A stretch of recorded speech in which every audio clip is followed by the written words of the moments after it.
안녕하십니까. 문학은 인간의 영혼의 순수성을 추구합니다. 인간은 누구나 양면성을 지니고 있습니다. 그렇지만 누구나 순수한 속성을 추구하고자 합니다. 이제부터 저는 한 여성의 본래적인 순수성에 대해 말하고자 합니다. 바로 김건희 여사에 대한 이야기입니다.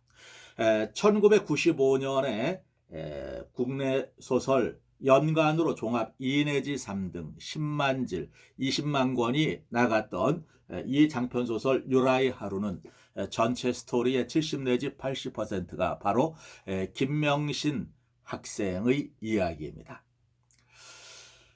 저는 여기에서 두 사례에 주목하고자 합니다.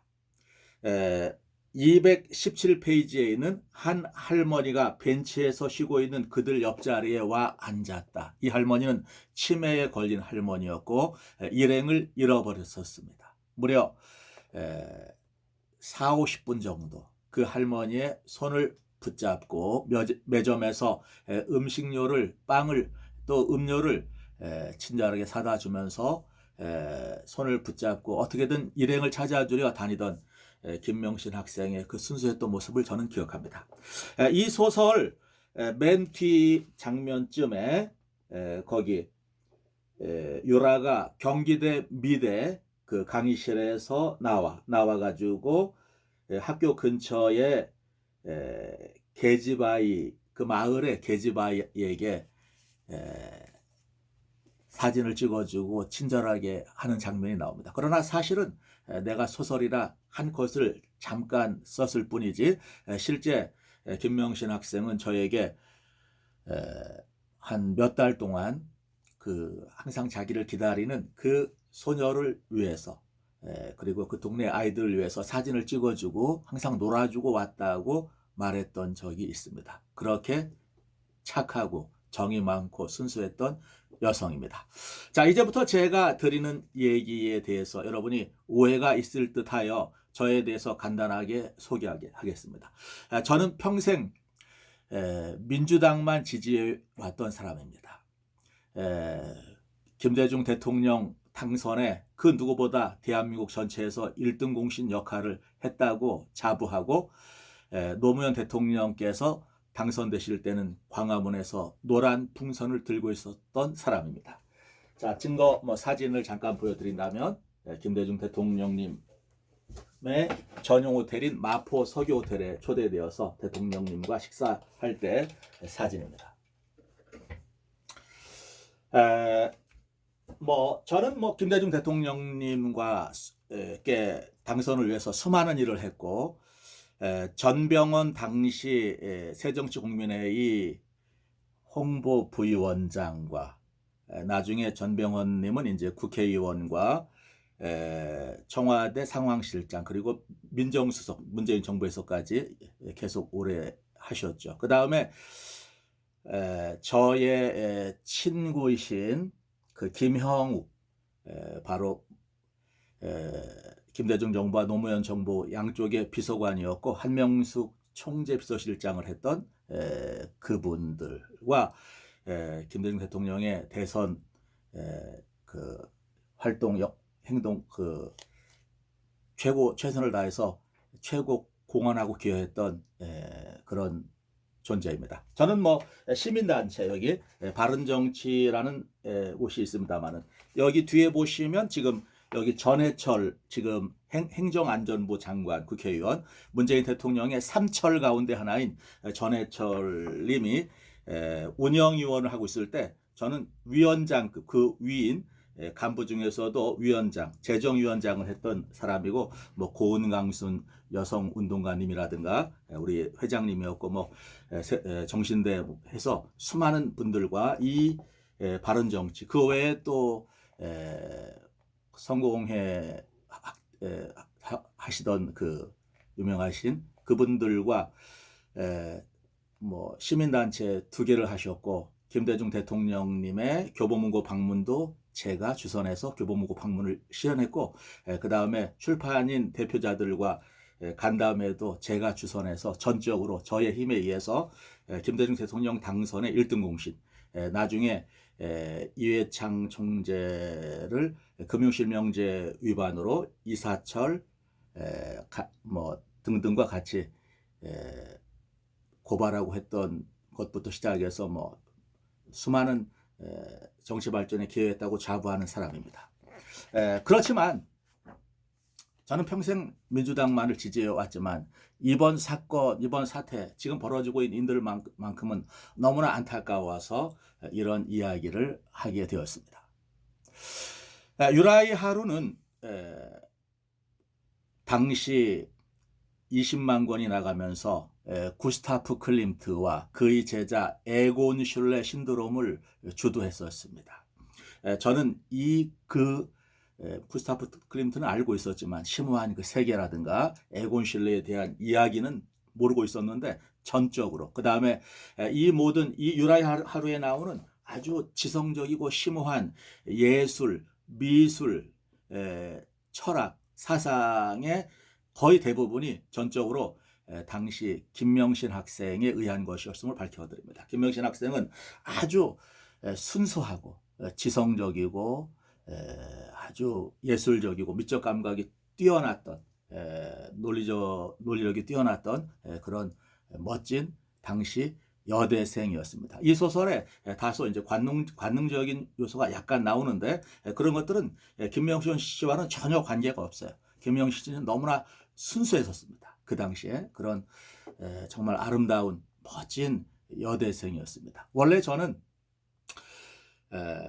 영문과 여대생을 주인공으로 강남을 모델로 한 소설을 조금 노골적인 소설을 기획하고 있었는데 김명신 학생의 순수성을 보고서 저의 그러한 생각이 완전히 바뀌었습니다. 그래서 이 소설은 아주 순수하고 지성적이고 지적인 소설로 다시 완성시킬 수 있었어요. 저는 김명신 학생에게 항상 감사의 마음을 가지고 있고 이 뒤에 작가의 말에 나오는 제가 강남에서 전설적인 국어 스타 강사 역할을 하면서 강남에서 지켜본 우리 제자들의 모습이 너무나 지적이고 예의 바르고 너무나 착해서 깜짝 놀랐다고 이 작가의 말에 써놨지만 그중에 대표적인 학생이 바로 김명신 학생이었습니다. 자, 이 소설이 김명신 씨의 이야기라는 증거를 들면 맨 처음에 그녀가 잠실 장미 아파트에서 나온다고 소설에 쓰여져 있습니다. 증거가 되죠. 27페이지에 보면 그런 구절이 있어요. 2월 11일 유라는 수강 신청을 하기 위해 집을 나섰다. 그녀의 학교는 서울에서 수원으로 가는 도중에 있었으므로 잠실 5단지 앞에서 직행버스를 타야 했다. 수원에 가기 전에 있는 대학은 경기대밖에 없는 거죠. 이런 구절. 그 다음에 또 예를 들면 거기 72페이지에 보면 72페이지에 유라와 그 친구 미지와의 대화에서 구리 교문리에 있는 화실을 경치가 좋았기 때문에 예전에 화실을 그리워하는 장면이 나옵니다. 그것도 사실은 그 당시 김명신 씨가 구리 교문리에 있는 예전의 화실을 그리워하는 그런 이야기가 나옵니다. 그녀의 어머니 가족이 구리 남양주에 살았던 것은 지금은 전 국민께서 다 알고 계십니다. 이런 것들이 직접적인 증거가 될 것이고 그 외에 이제 미술 수업 받는 장면에서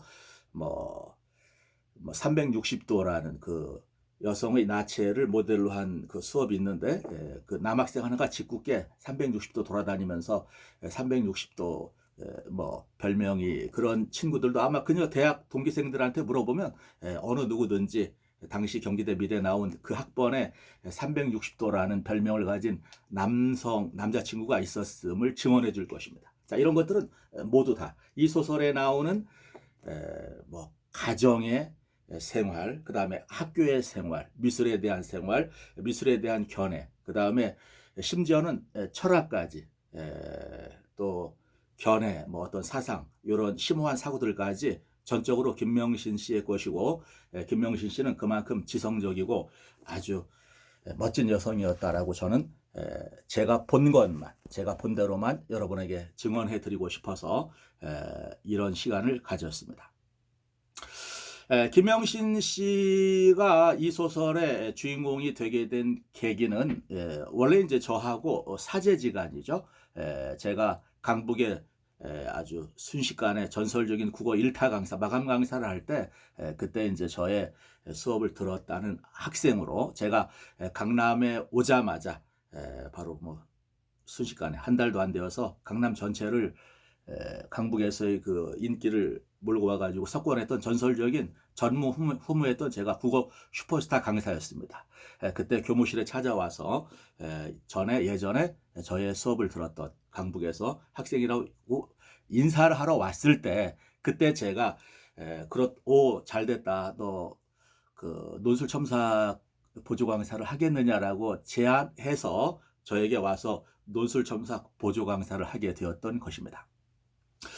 당시 제 한 달 수강생이 매달 2,500 내지 3,000명이었습니다. 한 반에 뭐 450, 500명씩 마감하는 반들이었으니까요. 그때 논술을 중심으로 강의를 뭐 저는 다른 선생님들 뭐 수능으로 또 먹고 살 기회도 드릴 겸해서 제가 수능하고는 다 마감이 되니까 논술 중심으로 강의를 많이 했었는데 그때 그 논술이 2,500명, 3,000명이 한 달에 한 8 내지 10회 정도 제출합니다. 그러면 거의 뭐 2만 명분이 넘는 논술이 나오죠. 그러다 보니까 논술 첨삭 보조 강사들이 매달 한 50, 60명 정도 있었어요. 고3생이라든가 그다음에 재수생들 논술은 바로 그 당시 대학원생 이상의 석사, 박사, 석박사 과정들이 첨삭을 했고요.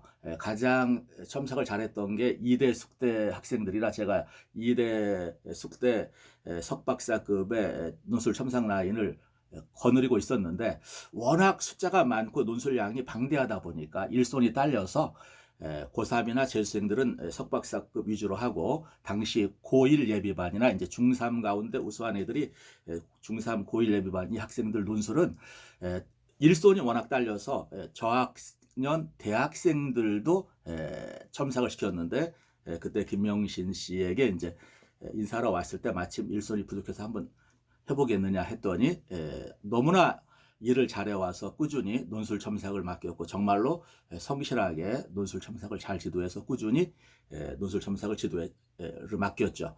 그리고 이제 뭐 큰 강의실 같은 데 모여가지고 우리 논술 첨삭 팀들에게 제가 이런저런 그 주의할 점이라든가 교육 같은 것을 하면서 이제 가끔씩 회의를 열었는데 그때 제가 마침 강남의 여대생을 모델로 한 장편 소설을 쓰고 있다 소재 공모를 했었습니다.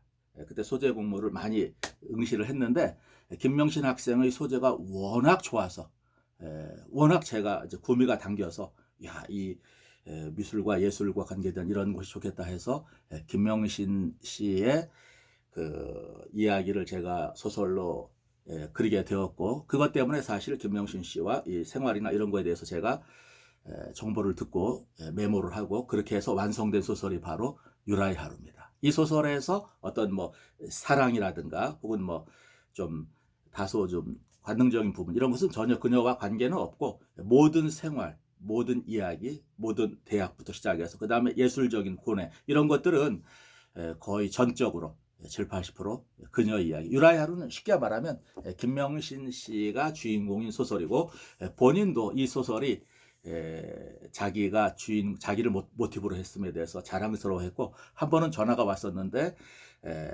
제 소설을 이제 2권을 상하권이니까 사서 읽었는데 이 소설이 베스트셀러가 되었는데 종로 서적에 갔더니 베스트셀러 자리에 있는데 책이 떨어지고 없어서 그 여직원한테 책을 가져오라고 해서 2권을 더 샀어요 하고 전화했던 적도 있을 정도로 본인 스스로도 자신 이 소설의 주인공 모티브임을 자랑스러워하는 소설입니다.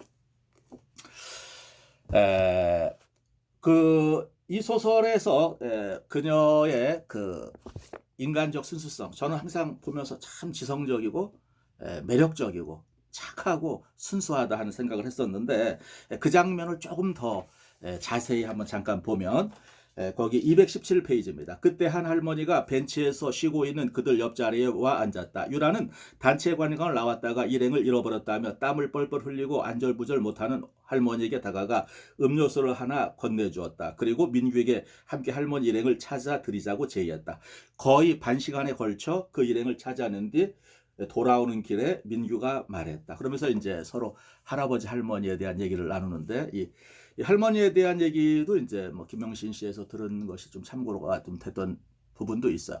그때 이제 제가 이 소설에 제가 이 미술이나 이런 것이 너무나 쓰고 싶고 좋은데 잘 몰라가지고, 그때 이제 아르바이트 취재의 일환으로 제가 한번 광화문 교보문고에 가서 에곤 슐러라든가 구스타프 클림트 화집 같은 것도 많이 사고, 인사동 화랑에 천상병 그 시인님 그 사모님께서 운영하는 화실도 같이 가고 했던 그런 것도 사실은 그녀에게서 내가 이런 좋은 취재 정보를 얻기 위해서 제가 부탁을 해가지고 정중히 부탁을 해서 저희 제자지만 그렇게 취재를 갔던 거고, 이제 이 놀이공원도 사실은 그 이쪽 한편에 화실이 전시회가 있어가지고 그 전시회를 보는 김에 미술에 대한 이런 식견과 소재를 얻기 위해서 같이 한번 놀이공원을 다녔던 적이 있었는데, 그때 김명신 씨가 얼마나 순수했냐면, 그 뭐 저는 사실 그때만 해도 사람을 찾아주는 공원에서 이런 시스템이 미비하긴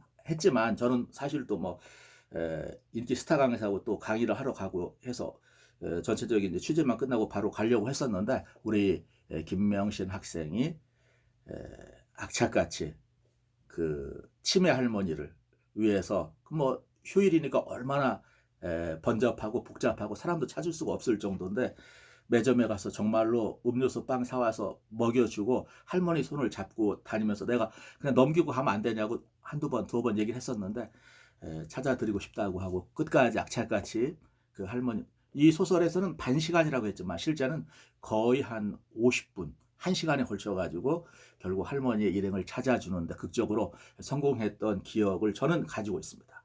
그만큼 그때 느낀 생각이 참 정말로 마음씨가 착하고 순수하고 여리구나, 이런 생각을 했었어요. 맨 뒤에 보시면 거기 이 소설의 그 504페이지입니다. 강의실을 나와 언덕길을 내려오다가 유라는 학교 근처에 있는 몇 채의 민가에서 놀고 있는 아이들을 보았다. 추운 날씨에 땀을 흘리며 자기들끼리만의 놀이에 열중해 있는 아이들, 신을 눌러 쉬는 아이, 코를 흘리는 아이, 삐친 머리로 무언가를 열심히 셈하고 있는 아이, 그 중에서도 포대기에 어린 남동생을 업고 있는 계집애는 해맑은 시선으로 유라를 빤히 쳐다보았다. 유라는 마침 가지고 있던 사진 기록, 그 여자애의 사진을 몇 장 찍어 주었다. 다음에 꼭 찾아주겠다는 약속을 남기며 돌아서는 그녀의 눈에 낡은 흙담집의 굴뚝에서 나는 연기가 눈에 들어왔다. 유라는 다시 한번 작은 마을의 풍경을 마음에 담으며 고개를 내려왔다. 자, 요 장면은 다음에 다시 찾아주겠다는 여운을 남기며 약속을 하면서라고 했는데, 실제 한 몇 달 정도를 이 여자애가, 계집애가 거기 경기대에서 고갯길 내려오는 그쪽에 좀 가난한 빈민촌에 가까운 그런 마을이 있었는데, 집이 몇 개가 있었다고 그래요. 거기서 그 자기를 기다리는 그 계집아이하고 늘 놀아주고, 그 다음에 마을 애들하고도 또 놀아주고 사진도 찍어주고, 사진 찍어서 나중에 선물로 갖다주고 몇 번 그렇게 했다는 얘기를 제가 듣고서도 마음씨가 참 착하고 따뜻한 여성이다라고 저는 생각을 했습니다. 제가 이런 소개를 드리는 것은 지금 벌어지고 있는, 어쩌면 마녀 사냥에 가까운 그러한 너무 지나칠 정도의 그런 이야기를 저는 잘 모르겠어요. 저는 제가 실제 보고 겪었던, 제가 본 것만 말하려고 합니다. 제가 보았던 김명신 학생, 김건희 여사는 정도 많고 순수하고 가난하고 약한 자를 배려하고 생각할 줄 아는 그런 여성이었다고 저는 자부합니다. 그래서 그런 것에 대한 이야기를 들려주는 사람이 누군가는 있어야 되지 않을까. 그것이 바로 저라는 것을 여러분에게 말씀드리고 싶어서 주저주저 하다가 감히 이 방송을 올리게 되었습니다. 인간은 누구나 순수한 속성을 가지고 있습니다. 이 소설 유라의 하루도 유라가 아주 멋지고 지성적이고 순수해요.